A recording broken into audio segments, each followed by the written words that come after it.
شیعوں کے 12ویں امام مہدی عجل اللہ تعالی فرجہ شریف ہے۔ بہت زیادہ روایت ان کی سخاوت اور عبادت اور حمایت کے بارے میں تاریخوں میں ملتی ہیں کہ ہر ایک اپنے آپ میں ہر اہل ایمان اور حق اور حقیقت کو طلب کرنے والوں کے لیے درس ہے۔ ایک شخص جس کا نام سید احمد رشدی تھا، وہ اپنے زمانے کے بزرگ اور نیک لوگوں میں سے تھے۔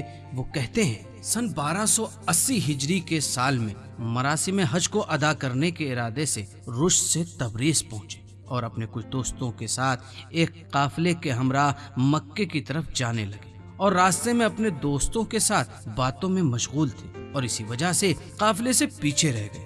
اسی اثنا میں قافلہ سالار نے ہمیں خبر دی کہ آنے والا راستہ خطرناک ہے، اس لیے کوشش کریں کہ قافلے سے الگ نہ ہوں یا پیچھے نہ رہ جائیں اور تھوڑا تیز چلیں۔ ہم بھی جلدی آگے بڑھے اور کچھ دیر کے بعد موسم ابر آلود ہو گیا، سب طرف اندھیرا چھانے لگا اور برف کی بارش نے سب جگہ کو سفید کر دیا، اور اب چلنا دشوار ہو گیا اور مجبوراً میں اپنے قافلے سے جدا ہو گیا۔ اپنے گھوڑے سے نیچے اترا جبکہ میں بہت غمزدہ اور پریشان تھا اور وہیں پر کھڑا ہو گیا۔ اچانک اپنے سامنے میں نے ایک باغ کو دیکھا کہ اس باغ کا باغبان اپنی کلہاڑی سے درختوں کی شاخوں کو کاٹ رہا تھا۔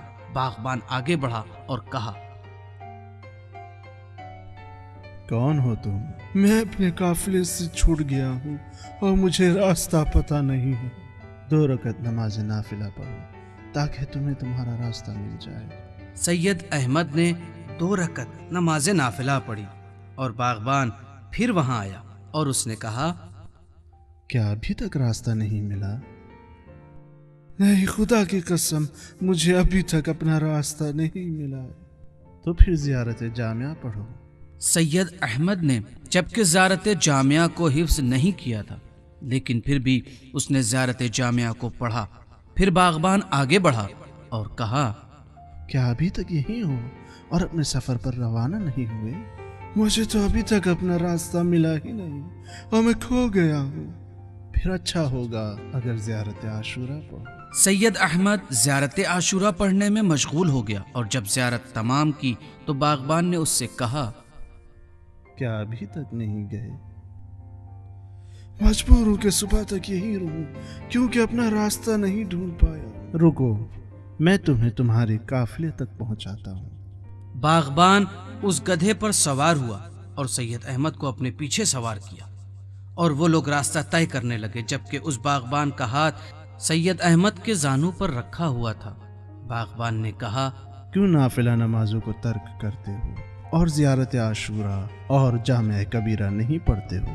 اسی وقت اس باغبان مرد نے سید احمد سے کہا، اے سید احمد، وہ لوگ تمہارے ساتھی ہیں جو دریا کے پانی سے وضو کرتے ہیں، جاؤ اور ان کے ساتھ رہو۔